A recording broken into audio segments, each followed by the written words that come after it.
उत्तर प्रदेश की सरकार ने वीरांगना फूलन देवी की प्रतिमा लगाने में जिस तरह की तानाशाही को अपनाया है, जिस तरह की जगह जगह गुंडागर्दी हुई है, अगर आज फूलन देवी होती तो शायद यह सरकार को जो है भागने का भी जगह नहीं मिलता।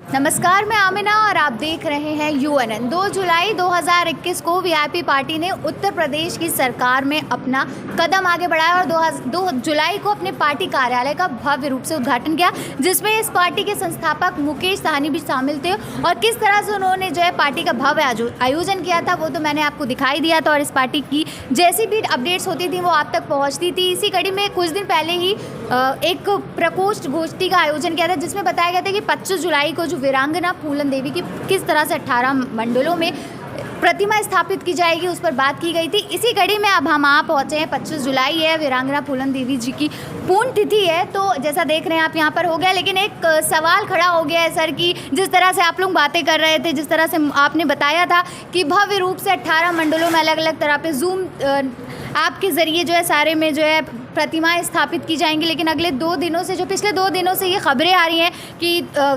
बनारस में, बलिया में जो नहीं लगा पाई प्रतिमा, नहीं लगा पाई। क्या लग रहा है सर, क्यों नहीं लगा पाए? देखिए, विगत 3 जुलाई को सन ऑफ मल्ला मुकेश साहनी जी ने ताज होटल में प्रेस वार्ता करते हुए यह संकल्प लिए थे कि बहन वीरांगना फूलन देवी की 20वीं पुण्यतिथि के अवसर पर 25 जुलाई को जो है कि 18 मंडलों में जो है कि विशाल मूर्तियां लगाई जाएंगी। 18 फुट की थी ना? हाँ, 17 फुट की मूर्तियां लगाई जाएंगी। और सन ऑफ मल्ला मुकेश साहनी जी ने त्वरित कार्रवाई करते हुए अपने पटना का जो सरकारी आवास है वहाँ पर 18 मूर्तियां बनवा करके जो है जहाँ स्थापित होनी थी वह मंडलों तक पहुँच भी गई, कहीं कहीं तो खड़ी भी कर दी गई, कहीं फाउंडेशन खड़ा किया गया। लेकिन उत्तर प्रदेश की सरकार जो फूलन देवी, वीरांगना फूलन देवी की प्रतिमा से हतोत्साहित है। अगर आज फूलन देवी होती तो शायद यह सरकार को जो है भागने का भी जगह नहीं मिलता। उत्तर प्रदेश की सरकार ने वीरांगना फूलन देवी की प्रतिमा लगाने में जिस तरह की तानाशाही को अपनाया है, जिस तरह की जगह जगह गुंडागर्दी हुई है, कुछ बदतमीज किस्म के लोगों ने फूलन देवी बहन पर टिप्पणी करते हुए कहा कि फूलन देवी अपराधी थी, फूलन देवी जो है हत्यारिन थी। मैं ऐसे कमेंट करने वाले जो है कि जातिवादी ताकतों को बता देना चाहता हूं कि जिस पर न्यायालय के द्वारा किसी प्रकार का अपराध दोष सिद्ध नहीं होता उसे अपराधी कहा नहीं जा सकता। वीरांगना बहन फूलन देवी जो है एक साधारण गरीब गुरबा परिवार की बेटी थी, लेकिन सामंती तत्वों ने उन्हें जंगल और बिहड़ में जाने के लिए मजबूर किया, जिन्होंने हमारी बहन को नंगा करा करके कुएं से पानी भरवाने का, 22 दिनों तक बेहमई गांव में आबरू लूटने का काम किया। हमारी वीरांगना बहन फूलन देवी ने जो है आत्मदाह करके मरना स्वीकार न करके उन्होंने अपने हाथ में बंदूक उठाया और बाबा मुस्तकीम के सहयोग से उन आतताइयों को रणचंडी बन करके रास्ते से हटाने का काम किया। वीरांगना बहन फूलन देवी को विश्व की चौथी क्रांतिकारी और देश की पहली क्रांतिकारी महिला कहा जाता है। उन्होंने महिलाओं को विभिन्न सभाओं में संदेश देते हुए कहा था कि ऐ मेरी माताओं और बहनों, तुम अबला नहीं हो, तुम सबला हो, तुम्हारे हाथ में चूड़ियां हैं और जरूरत पड़े तो तुम्हें तलवार भी उठानी पड़ेगी। तुम्हें रणचंडी बनकर तुम्हारी आबरू से खिलवाड़ करने वाले दरिंदों को जो है कि बलि भी चढ़ानी पड़ेगी। मैं जानना चाहता हूं कि एक दुर्गा जी जिन्हें कहा जाता है नवरात्रा में बड़ी पूजा होती है, आप लोग घर घर में पूजा करती हैं। अगर एक महिषासुर जो हम लोगों के राजा थे, हम लोगों के गरीब गुरबा आदिवासी पिछड़े दलित समाज के महाराजा थे, उनकी छल कपट से हत्या दुर्गा जी के द्वारा कराई गई और उस दुर्गा की पूजा जो है नवरात्रा में और घर घर में की जाती है। चट्टी चौराहे पर पंडाल लगाया जाता है, बड़ी बड़ी मूर्तियां लगाई जाती हैं। तो वीरांगना बहन फूलन देवी ने, जिन्होंने उनकी आबरू लूटने का काम किया, उनकी प्रतिमा लगाने से धर्म और संस्कृति की बात करने वाले भारतीय जनता पार्टी के लोग प्रतिमा से इतना घबराए क्यों हुए हैं? हमारी बहन वीरांगना फूलन देवी दुर्गा से कहीं ज़्यादा पूजनीय हैं। मैं अपने लोगों से अपील करना चाहूँगा कि वीरांगना फूलन देवी की प्रतिमा लगाकर फोटो रख करके उन्हें डेली जो है कि उनकी पूजा करनी चाहिए, क्योंकि फूलन देवी जी एक इतिहास है। एक प्रमाण उनका मिलता है। और आज उत्तर प्रदेश की सरकार ने जिस तरह की हरकत किया है, हमारी प्रथमा स्थापना से निषाद समाज के द्वारा जो आयोजित और वीआईपी पार्टी के द्वारा जो पुण्यतिथि का शहादत दिवस का कार्यक्रम आयोजित किया गया था और रोध उत्पन्न किया है। 2022 के चुनाव में हम लोग उत्तर प्रदेश की सरकार को सबक सिखाने का काम करेंगे। ऐसा ही घटना एक हुआ था 25 जुलाई 2016 को सन ऑफ मल्ला मुकेश सहनी जी ने जो है गोरखपुर में 35 फुट की प्रतिमा लगाने का निर्णय लिए थे। प्रतिमा आ गई थी, लेकिन आज जो अपने पद के लिए, अपने परिवार के कल्याण के लिए निषाद पार्टी का जो नेता है संजय निषाद, वह उसकी भी साजिश है। जोगी से मिलकर के जो है हमारी प्रतिमा स्थापित कराने में पूरी ताकत लगाया है। आज वह कभी कहता भाजपा जो है कि हमारा सबसे बड़ी दुश्मन है निषाद समाज की, और कभी एमएलसी बनने के लिए, उत्तर प्रदेश में मंत्री बनने के लिए कि भाजपा हितैषी है। मैं आपसे चैनल के माध्यम से मैं योगी सरकार को आगाह करना चाहता हूं कि जब आप सांसद थे, आप कहते थे निषाद मल्ला केवट कश्यप गोड़िया समाज बहुत ही गरीब है, सामाजिक शैक्षिक आर्थिक रूप से पिछड़ा हुआ है। और आज वो डबल इंजन की सरकार चल रही है। 2012 में 5 अक्टूबर 2012 को नितिन गडकरी जी और सुषमा स्वराज जी ने दिल्ली के मावलंकर ऑडिटोरियम में फिशरमैन विजन डॉक्यूमेंट जारी करते हुए यह संकल्प लिया था कि 2014 में अगर हमारी सरकार बनेगी तो हम मल्ला केवट बिन धीवर कहार गोड़िया समाज की जो आरक्षण की विसंगति है उसको हम दूर करके अनुसूचित जाति और जनजाति का दर्जा दिलाने का, लाभ दिलाने का काम करेंगे।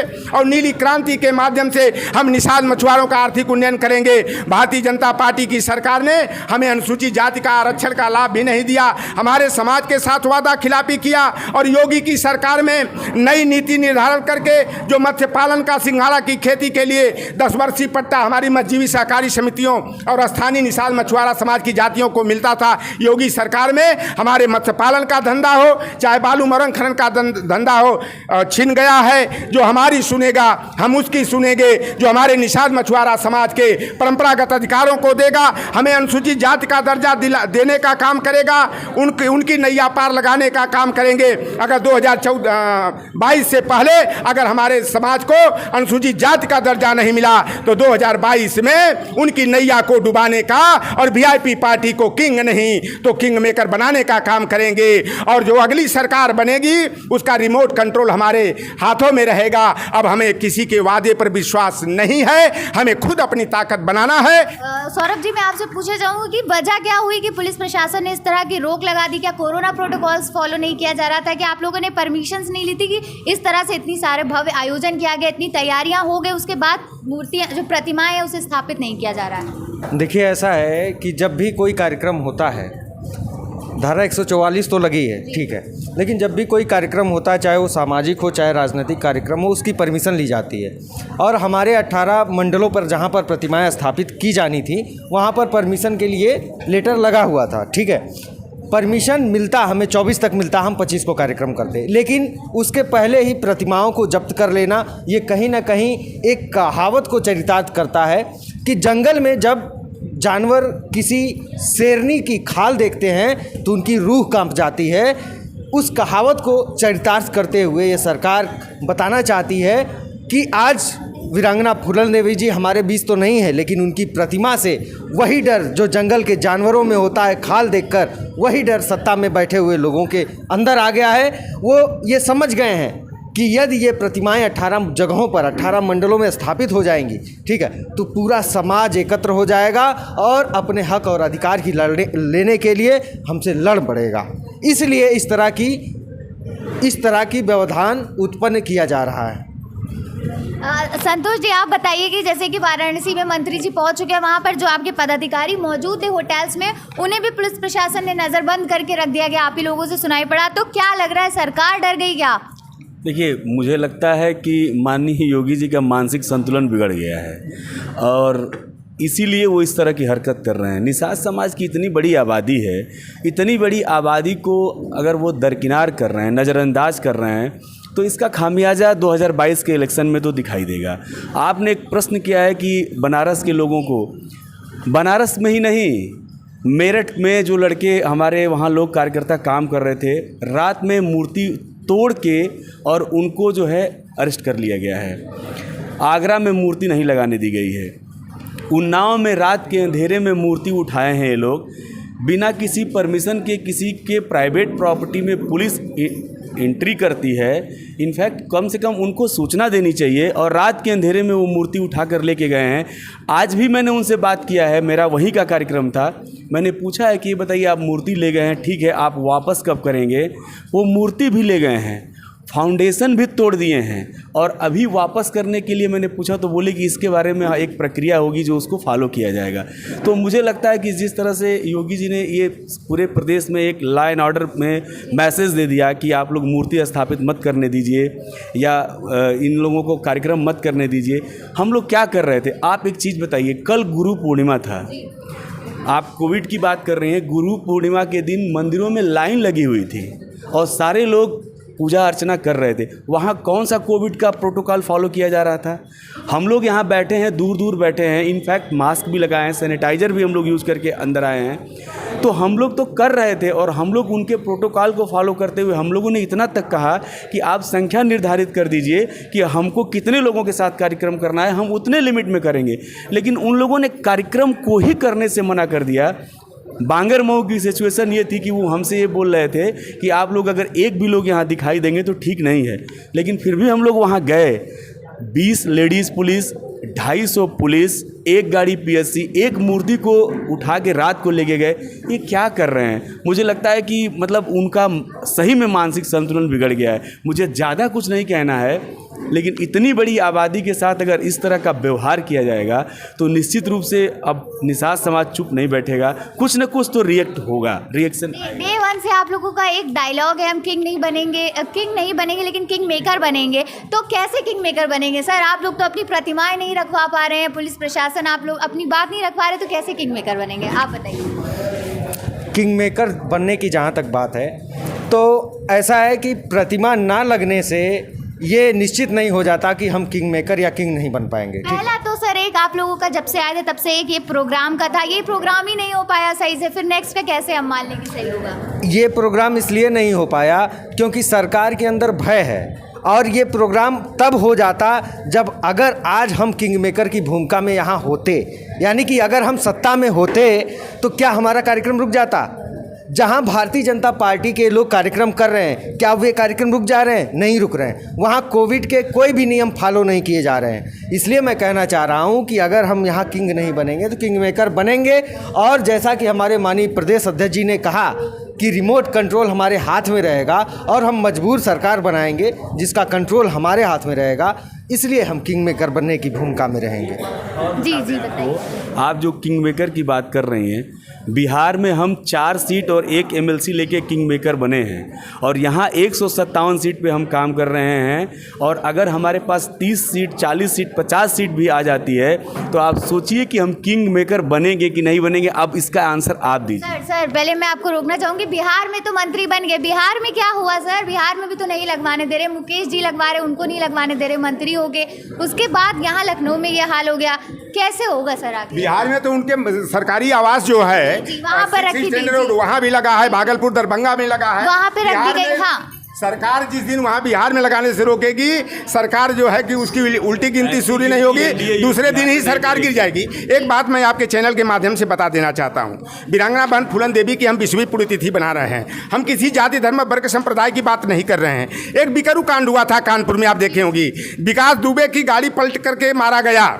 और एक जो बिकरू में कांड हुआ था, एक लड़की 17 बरस की खुशी दुबे जो ब्याह करके आई थी, अगर उसका पति अपराधी था कि विकास दुबे का वो मित्र था, आज खुशी दुबे जो 2 दिन की विवाहिता थी, उसका कौन सा दोष है? जो 10 महीना से बाराबंकी के कारागार में बंद है, उसे यातना और प्रताड़ना का शिकार बनाया जा रहा है। वह खुशी दुबे हमारी बहन खून की उल्टियाँ कर रही है, और यह बेटी पढ़ाओ बेटी बचाओ की बात करने वाले बेईमान, भारतीय संस्कृति और सभ्यता की दुहाई देने वाले ये निकम्मी सरकार के लोग हमारी बहन की कराह को नहीं सुन रहे हैं। ऐसे ही दरिंदों ने बहन वीरांगना फूलन देवी के साथ अत्याचार किया, शासन प्रशासन ने संज्ञान में नहीं लिया, पुलिस ने जोर जुल्म और अत्याचार हुआ, और हमारी बहन को अपने हाथों में बंदूक उठा करके बीहड़ की शरण लेनी पड़ेगी। अगर वो भाजपा सरकार, योगी सरकार बेटियों के सम्मान की बात करती है, माताओं बहनों की इज्जत आबरू के सुरक्षा एकरूपता की बात करती है, अगर उनकी कथनी और करनी में एकरूपता है तो खुशी दुबे के साथ न्याय होना चाहिए, नहीं तो वह तब करके ऐसी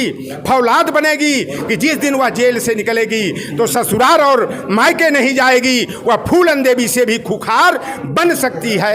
यह क्योंकि नारियों को कमजोर। मैं यहाँ पे आई तो मैंने देखा यहाँ पे भी पुलिस प्रशासन लगी हुई है, तो यहाँ पर कब से पुलिस प्रशासन है यहाँ पर, और यहाँ पर क्यों है? यहाँ पर भी स्थापित करना था प्रतिमा, तो ये पुलिस प्रशासन क्या कह रही है और कब से है सर यहाँ पे? एक्चुअली ना जहाँ जिस दिन मूर्ति जहाँ पे उतरी है, इन लोगों को जैसे ही सूचना, जिस दिन प्रतिमा उतरी है, इन लोगों को जैसे ही प्रशासन को सूचना मिली है, ये लोग उसको रोकने के लिए, उसको लगाने नहीं देने के लिए कोशिश करना शुरू कर दिए।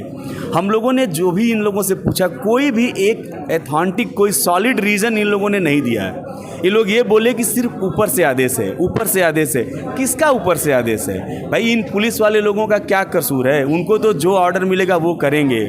लेकिन हम ये कहना चाहते हैं, इस सरकार से ये कहना चाहते हैं कि अगर इस तरीके से कार्यक्रम करने के लिए किसी भी जाति को, किसी भी धर्म के लोगों को रोका जाएगा तो निश्चित रूप से लोकतंत्र में उनका जो विश्वास है वो घटेगा, और अगर घटेगा तो उसका हमारे पास और कुछ नहीं। आप बोल रही हैं ना कैसे करेंगे? हम घर घर में जाएंगे और अपनी बातों को रखेंगे।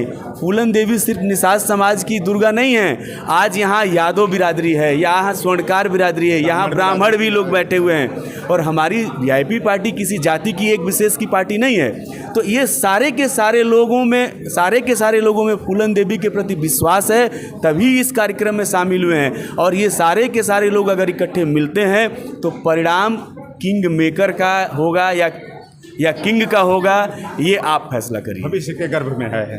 बिल्कुल बिल्कुल। तो सर मैं यही पूछना चाहूँगी कि ये कार्यक्रम तो करने दिया गया सही से, प्रोटोकॉल्स का जो है आप लोग ने बोला बाहर पुलिस बैठी हुई है, उसके बाद आप लोगों ने सारा कार्यक्रम किया। अभी आप बात कर रहे थे 10 अगस्त की, तो क्या लग रहा है सर 10 अगस्त का कार्यक्रम अच्छे से करने को मिलेगा? देखिए 10 अगस्त का भी कार्यक्रम हम करेंगे, और देखिए शासन, जो प्रशासन के लोग हैं, चाहे पुलिस प्रशासन के हों, जिला प्रशासन के, वो भी हमारे। मैं एक मिनट रोकना चाहूँगी, 10 अगस्त को फूलन देवी जी का जन्म हुआ था, उसी में जो है आप लोग जो भी कार्यक्रम करना चाहेंगे जयंती करेंगे, तो उसी की बात चल रही है। हाँ, तो वीरांगा बहन फूलन देवी की 10 अगस्त को हम जयंती का कार्यक्रम का आयोजन करेंगे। प्रशासन के लोगों का हाथ बंधा होता है, जो सरकार का निर्देश होता है, शासन का निर्देश होता है, उनको वो फॉलो करना होता है। और हम लोग कोई ऐसी हरकत नहीं करना चाहते, क्योंकि हम लोग संविधान में विश्वास रखते हैं, हम लोग लोकतंत्र में विश्वास करते हैं। दहशतगर्दी पैदा करना हम लोगों का उद्देश्य नहीं है। लेकिन यह है कि आज कार्यक्रम हमारा तो यहाँ हो गया, बहुत जगह हमारे 10 की संख्या में भी नहीं किया गया। कहा जाता है कि गेंद को जितना ही दबाया जाता है उसमें उछाल उतना ही होता है। हमारा तो संकल्प ही है कि हम किसी को छेड़ेंगे नहीं, लेकिन हमें कोई छेड़ेगा तो हम उसे छेड़ेंगे नहीं, मजबूती से हम लड़ने का काम करेंगे, और ज़रूरी हुआ तो 2-2 हाथ करने में से भी हम पीछे नहीं हटेंगे। सामाजिक न्याय के लिए, सम्मान के लिए, मंडल और की रक्षा के लिए, संविधान की रक्षा के लिए, लोकतंत्र की बहाली के लिए वीआईपी पार्टी पूरी मजबूती के साथ अपनी लड़ाई को आगे लड़ेगी। इसके लिए हम लोग पूरी निष्ठा लगनी मांगते हैं। सर आप आए, आपके मंडल में भी होने वाला था, वहाँ पर क्यों नहीं हुआ? वहाँ पर कैसा माहौल है, वो कुछ बताना चाहेंगे? मैं उन्नाव जनपद बांगरमऊ विधानसभा थे, मिथिलेश कुमारी सत्यनारायण उच्च माध्यमिक विद्यालय में मूर्ति लगनी थी, मूर्ति पहुंच गई थी, फाउंडेशन बन गया था, और एसपी ऑफिस से फ़ोन जाता है कि क्या परमिशन है, तो हमने कहा परमिशन ऑलरेडी प्रदेश कार्यालय से सभी 18 मंडलों में जारी किया गया है, अगर परमिशन मिलेगी तब भी करेंगे। हमने कहा ये फाइबर और मिट्टी की मूर्ति है, इसकी परमिशन की आवश्यकता नहीं है। ये आपने निजी कार्यालय पे, अपने निजी स्थान पे लगाया था? हमारा निजी स्कूल था, प्राइवेट निजी स्कूल था, तो वहाँ परमिशन की, अगर निजी मकान में और स्कूल भवन में लगाते हैं वहाँ परमिशन की आवश्यकता नहीं है। लेकिन इसके बावजूद प्रशासन ने नहीं लगने दे, आश्वासन देते रहे कि आप कार्यक्रम नहीं करेंगे। मैंने कहा कार्यक्रम निरस्त करेंगे, लेकिन फूल माला चढ़ा करके उनको श्रद्धांजलि अर्पित करेंगे। लेकिन इसके बावजूद भी कल रात में पुलिस प्रशासन, इंस्पेक्टर और एसडीएम पहुँच करके हमारी बहन फूलन देवी की मूर्ति को उठा ले गए, फाउंडेशन तोड़ दिया। उसके बाद से वहाँ कम से कम सैकड़ों की संख्या में पुलिस पीएससी बल तैनात कर दिया, और हमारे यहाँ भी मेरे घर पर 4 पुलिस वाले भेज करके नज़रबंद करने काम किया। जो हमारे सत्यनारायण प्रबंधक थे स्कूल के, उनके यहाँ भी 4 पुलिस वाले घर पे बैठा दिया, स्कूल में लगा दिया, और पूरी तरफ रास्ताएं ब्लॉक कर दी। लेकिन इसके बावजूद भी हमारे वहाँ से सैकड़ों लोग कार्यक्रम स्थल पहुंच रहे थे, सबको वापस किया जा रहा है, और बड़े बदतमीजी के साथ पुलिस वहां व्यवहार कर रही थी। इसमें पूरे समाज में आक्रोश है, और इस आक्रोश को आगामी विधानसभा चुनाव में भारतीय जनता पार्टी को सबक सिखाने का काम करेंगे। साथ ही क्योंकि हमारा जब प्राइवेट स्कूल था, हमको परमिशन वहाँ किसी की आवश्यकता नहीं थी, और फिर हम तो मूर्ति जाम नहीं कर रहे थे, पत्थर की प्रतिमा नहीं थी, इसलिए वहाँ परमिशन की आवश्यकता नहीं थी। लेकिन इसके बावजूद भी रोका गया। एसडीएम ने, इंस्पेक्टर ने, सुबह हम लोग गए कि फूटों पर, प्रतिमा पर हम लोग माल्यार्पण करेंगे, इसकी भी हम लोगों को अनुमति नहीं दिया। उसके बाद प्रेस वार्ता किया बांगरमऊ में, संतोष साहनी जी हमारे साथ में थे, और उसके बाद में प्रदेश कार्यालय, क्योंकि हमारे मंडल में होता है, इसलिए आज मैं यहाँ पर उपस्थित हूँ। आगे हमारे राष्ट्रीय अध्यक्ष जो रणनीति बनाएंगे उसका हम लोग फॉलो करें। सर, पूरे प्रकरण पे क्या कहना चाहेंगे कि इतना सब कुछ हो गया, फिर उसके बाद आगे कार्यक्रम जो होंगे, क्या लगता है उसमें बाधाएं आएंगी या नहीं आएंगी? और इसी के साथ चाहूँगी कि आप लोगों को भी इजाज़त दूँ, तो क्या कहना चाहेंगे? जी, अब यही कहना, अब नहीं चलेगा किसी का जोर, नाव चलेगी चारों ओर। और जो हमारे माननीय प्रधानमंत्री जी और माननीय मंत्री जी हैं, उनसे मैं यही कहना चाहूँगा कि हमारे माननीय प्रधानमंत्री जी इलाहाबाद में जाते हैं और कहते हैं इलाहाबाद की धरती पर भाइयों और बहनों, निषादों को जगाने आया हूँ।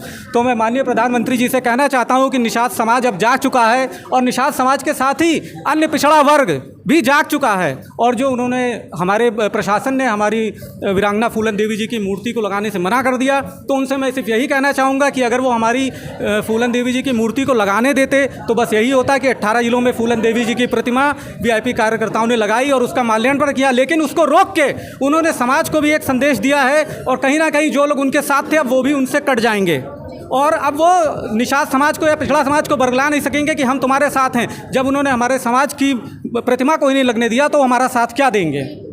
और हाँ, देखिए, ऐसा है कि अभी भारतीय जनता पार्टी के बड़े बड़े कार्यक्रम हो रहे हैं। प्रधानमंत्री नरेंद्र मोदी जी काशी में, अभी उनका कार्यक्रम एक सप्ताह पहले हुआ था, और अभी घटनाक्रम लखनऊ में आप भी जानती होंगी कि 144 धारा नहीं लगी थी।